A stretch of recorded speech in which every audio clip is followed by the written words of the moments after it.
तरी संडास ना मग दुसरं गाणं लावलं त्याने, मेरे सपनों की रानी को.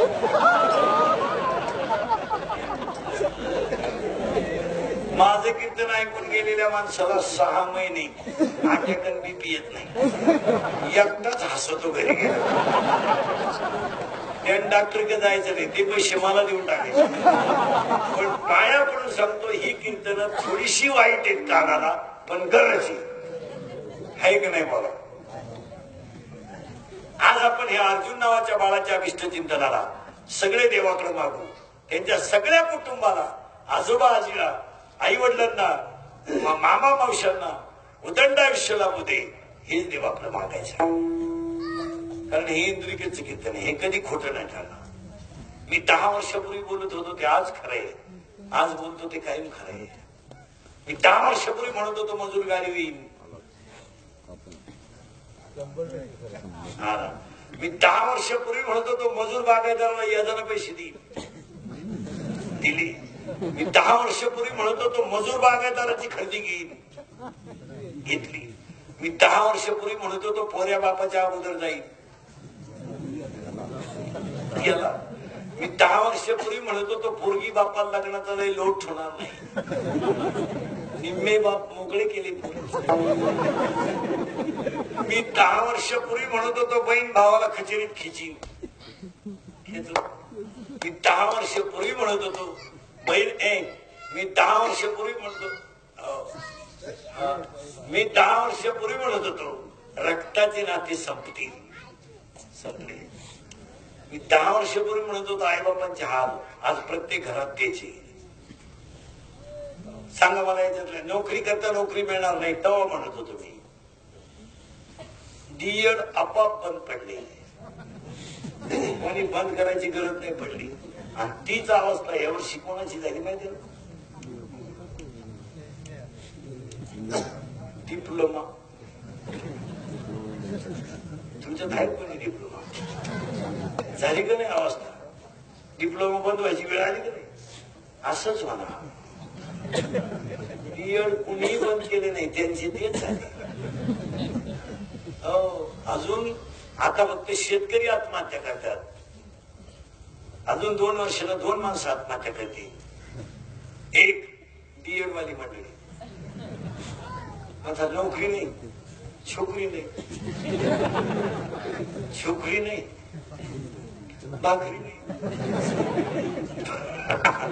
भाकरी नाही, मेल्याशिवाय पर्याय. आता उगाच महाराज आपल्या बापानं झोपायची जागा ठुली, 10 गुंठे गव्हाने जमीन ठुली, नाही तर आपला मुक्काम कोण असतो देवळात.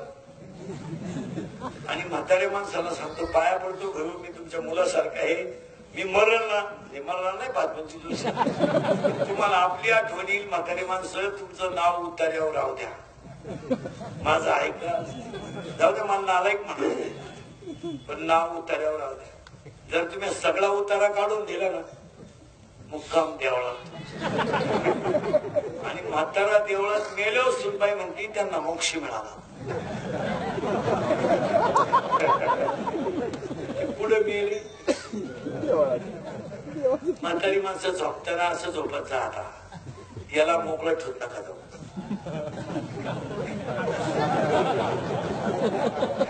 याला जपा, हा जाऊ शकतो, याला कापून देतील पोरं कापून, डायरेक्ट त्याला डबे देतील गट नंबर 13. ए बऱ्या 10 वर्षाच्या आत शेतकऱ्यानंतर डीएड वाले आत्महत्या करणार. अजून फोटोग्राफर वेळेला त्याचं कारण सांगतो ऐका तुम्हाला. प्रत्येक माणसाकडे मोबाईल आहे. कॅमेऱ्यामुळे वाल्यांची किंमत कमी झाली का वाढली? कमी झाली. परिणामी आता फोटो कशावर काढतात लोक, पहिली गोष्ट. आणि जे लोक लग्नांमध्ये फोटो काढून घेतात फोटोवाल्यांकडून, त्यांची पैसे देते नाही नुसतं हातपून घेतात सरळ होय वाकडा होय गेले पापडे सरळ आणि अल्बम तयार झाला का मुलीचं बापून जातो फोटोचे नाही कव्हरचे तर ते फोटोग्राफरचे सगळ्यात जास्त पैसे कुठे लोक त्यामुळे त्या बिचाऱ्यांवर वाईट दिवस आला आणि आता 2 वर्षात 5 गोष्टी घडणारे लिहून घ्या नाही घडलं तर मला दिसल तिथं मागच्या खोट्या ठरल्या आता 2 वर्षात 5 गोष्टी घडणारे 1 10वे बिवे बंद होणार 10वा श्राद्ध बंद होणार 10वा उठता द्यायला लोक बामणाला पॅकेज कावळाय तुझा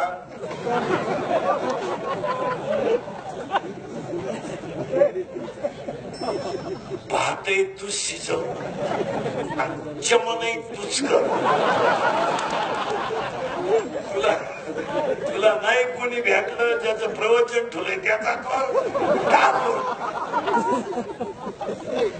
वेळ येणार नाही येणार नाही तुम्ही बोलत का येणार नाही येणार. दुसरं वाक्य घडणारे 2 वर्षात लय बारीक आहे का घरात माणसं राहणार नाहीत का प्रत्येकाला एक मुलगा आहे एक मुलगी आहे मुलगी नवऱ्याच्या घरी आहे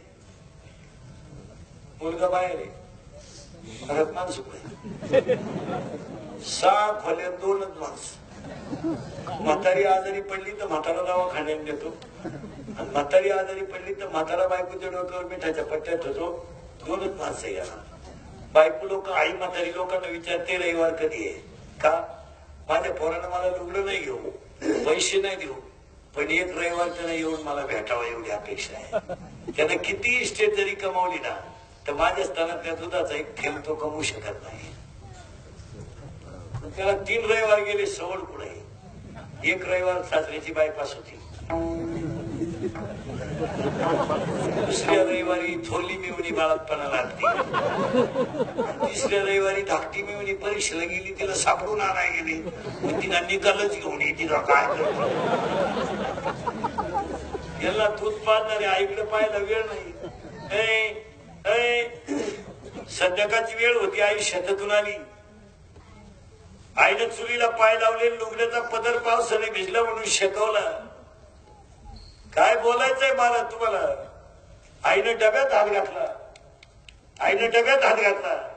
आणि चहा प्यावा म्हणून साखर पाहिली आणि पोरग पडत आलं आईला म्हणलं मी पास झालो आहे मी पास आईने डब्यातली बोटीवर साखर काढली पोराच्या तोंडात घातली आईचं गाल पोराच्या गालाला लागलं आईच्या डोळ्यातल्या पाण्याच्या धारा पोराच्या गालाला खाली गेला आणि आईने पोराचा टपटपा मुका घेतला आईच्या गालावर पोराच्या गालावर आईच्या डोळ्यातली ओघळ खाली गेला नाही बोलायची पैशाची हिंमत किती बोला हो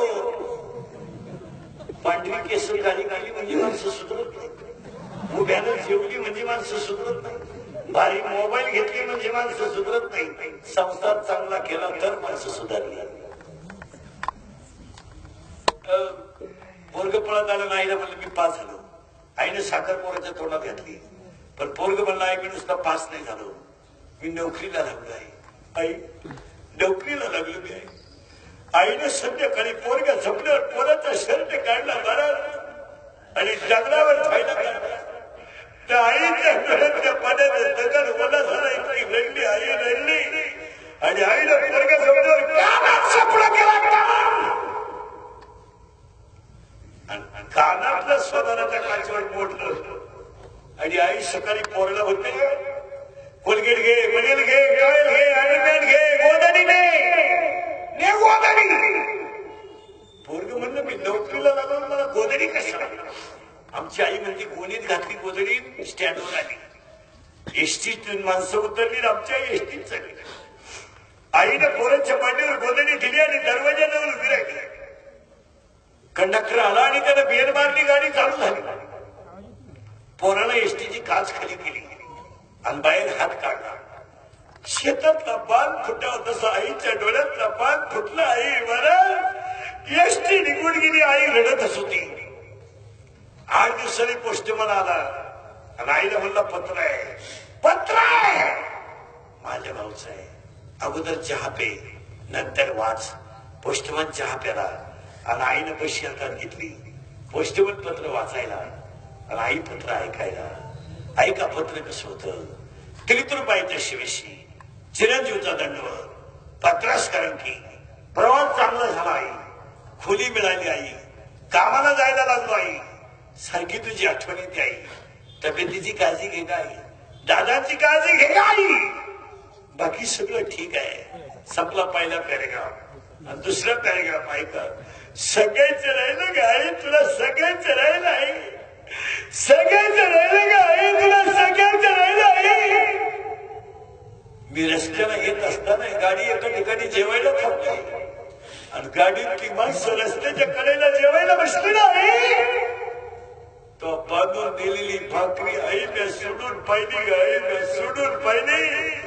पण आई तू माझ्यासाठी बनवलेली चटणी तव्यावर तशीच राहिली का आई. तुम्हाला चटणी दिली नाही का आई. तुम्हाला चटणी दिली नाही. आईच्या डोळ्यातल्या पाण्याच्या धारा पशीपणा करा आणि पोस्टमनने पुढे पत्र वाचावं. पगार झाल्यावर येताना तुला चांगली वस्तू घेऊन येईल. आईच्या डोळ्यातल्या पाण्याच्या धारा पत्रावर पडाव्या. शाईची अक्षर विरघळून जावी आणि पोस्टमनने पत्राला घडी घालून आईला म्हणावं सुखी ना मुलगा. मग कारण काय. आईने म्हणावं सुखी म्हणून रडत नाही. नोकरीला लागलाय तरी मला सुखी राहायला सांगतो याला आई म्हणतात. तिचा 9वीचा पोऱ्या क्वार्टर पेतो. तिचा 12वीचा पोऱ्या बलात्कार करतो आणि तिचा कॉलेजला जाणारा पोरगा पोरगी पळून नेतो. आई वांजही राहिली असती तर काय वाईट प्रश्नचिन्ह आहे.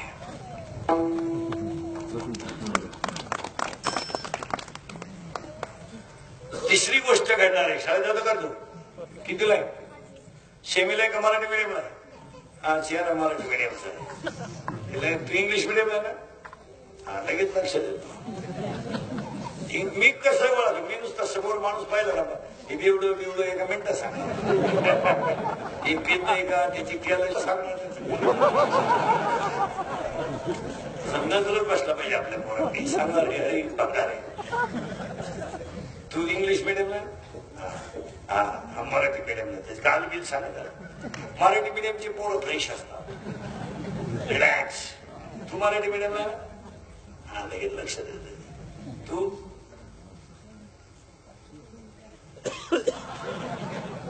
लक्ष देत ते लगेच. हसायचं नाही काही नाही. जागतिक लोड म्हणजे इंग्लिश. कधी त्यांच्या गालावर हसू नाही. कधी काही नाही. काही टेन्शन नाही. मराठी मीडियम म्हणजे फ्रेश. नापास होत नाही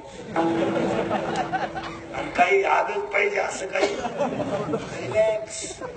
आठवड्यात बापाच्या बायको टिंबटिंब म्हणतात.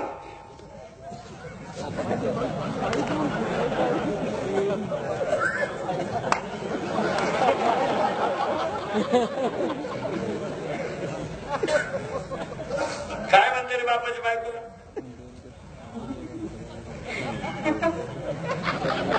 तुमची दाखले कुठे.